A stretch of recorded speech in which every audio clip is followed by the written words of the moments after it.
Watu ya Kabarasi Khalwala aende ama asiende? Khalwala amezoea upinzani ya upusi. Yeye ameenda huko Senate badala kujenga Malava hapa amewacha kujenga. Huyo ni mtu yake kweli? Anakuja kuambia Waluya hoye tumenyanyaswa, anatembea na bendera na askari 10. Sana.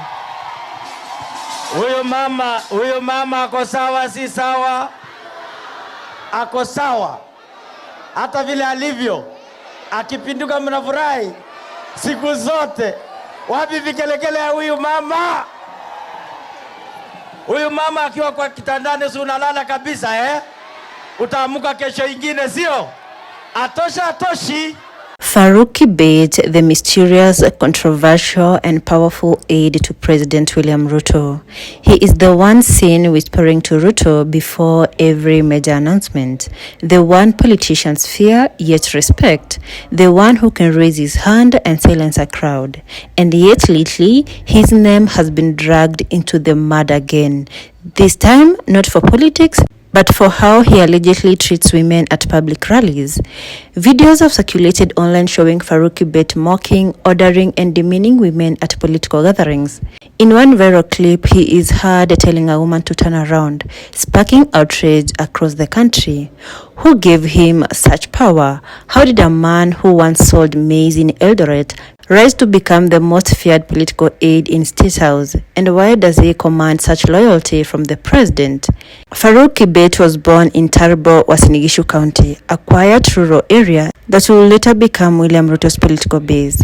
He grew up in a humble family, far from the wealth and fame that now surround his name. Friends describe him as tough, determined, and deeply disciplined man, shaped by the struggles of rural life. He was never one for books or classrooms. Farouk was street smart, the kind of man who learned more from people than from paper. In his youth, he ventured into small businesses, selling cereals, running errands, and hustling across Eldoret town. Those who knew him say he was always ambitious, the kind who will tell anyone, one day I will be in power. It was in the early 1990s when Farouk Kibet met William Ruto.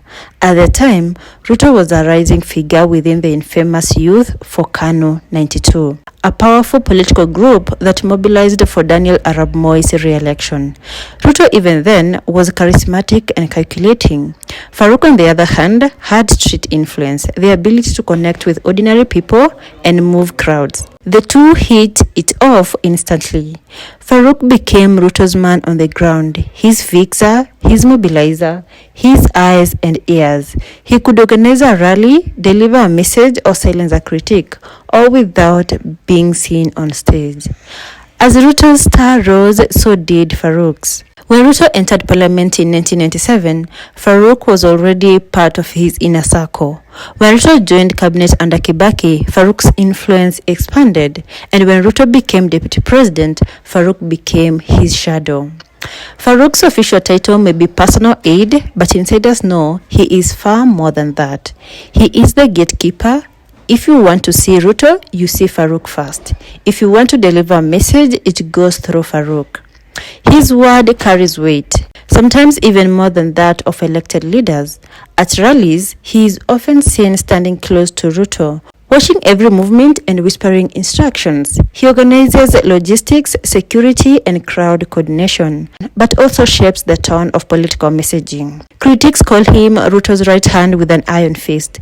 During the campaigns, his name appeared in numerous stories, sometimes accused of intimidating rival politicians, other times praised for his unmatched discipline and loyalty. Even his enemies admit Farouk Kibet knows how to build power quietly. But with power comes scrutiny. Farouk has faced several public controversies, from allegations of corruption to his aggressive behavior in public forums. He was once mentioned in the NYS corruption investigation, though no direct link to wrongdoing was ever proven. Critics claim he wields too much unelected power, operating without accountability.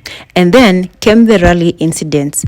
Videos began to surface online showing Farouk Kibet at public events, allegedly embarrassing women who are in the political scene.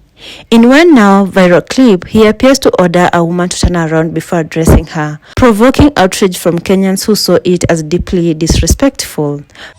Huyu mama anatosha atoshi, ako sawa si sawa, lakini wacha niwaambie vijana inapokoya habari mzuri huyu mama hajaolewa na yeye ako na mshahara, ila anataka tu ni mwanaume mweusi kutoka hapa. Nani ako tayari kumchukua huyu mrembo? Muko tayari? Hebu weka mkono namna hii application. Umeona mambo ni sawa hapa. Jamani mimi nawapenda mwa.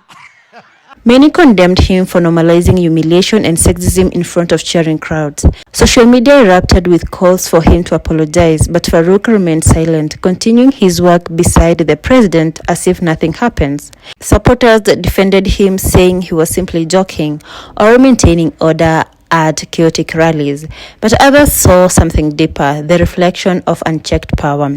A man so close to the center of authority that he no longer fears consequences. Farouk Bet has been with Ruto through every political storm, from the ICC cases to the fallout with Uhuru to the long and bitter 2022 campaign. Farouk never left his side. When allies defected, Farouk stayed. When donors disappeared, Farouk was still the one organizing logistics on the ground. People close to Ruto describe Farouk as the man who takes a bullet before the president. He handles the hard parts of politics, the dirty work no one else wants to touch. He knows Ruto's enemies, his friends, and his secrets. It's a relationship built on politics, but on trust, and in politics, that is priceless. Even without an official cabinet position, Farouk Bet remains one of the most figures in Ruto's administration. He controls political access, manages mobilization networks, and plays a key role in planning major events, from national tours to party strategy meetings. Insiders say he acts as a political intelligence officer, briefing the president about regional mood, potential threats, and internal sabotage. He is not just a personal aide, he is the enforcer of discipline within Ruto's camp. Some compare him to historical power brokers like Nicholas B. Watt during Moi's era, operating behind the curtain, shaping the empire while staying out of the spotlight. So who is Farouk Bet really? To some, he is a bully, arrogant, untouchable, and disrespectful. To others, he is a symbol of loyalty, a man who rose from nothing to become a kingmaker. He walks a thin line between admiration and fear, and in Kenyan politics, that is often the definition of power. Maybe he is both, and maybe he is neither. But one thing is certain, as long as William Ruto holds power, Farouk Bet's shadow will stretch across the corridors of government. And for a man who never ran for office, that might just be the highest seat of power there is. Sisi zote tuishi kama wa Kenya. Kuna waenezaji wa mambo ambaye sio sawa, ambaye ni wa kabila. Tafadhali naomba nyinyi mkiwa wa Kenya tuishi kwa amani, tuishi kwa kupenda jamii wengine. Hata nimeona Mkristo mmoja ambaye ametuombea kutoka magharibi, na sisi wote tukiwa wa Kalenjin, sisi tunasema tuwe wa Kenya, tuache kuwa wa kabila. Kabila ni jambo mbaya.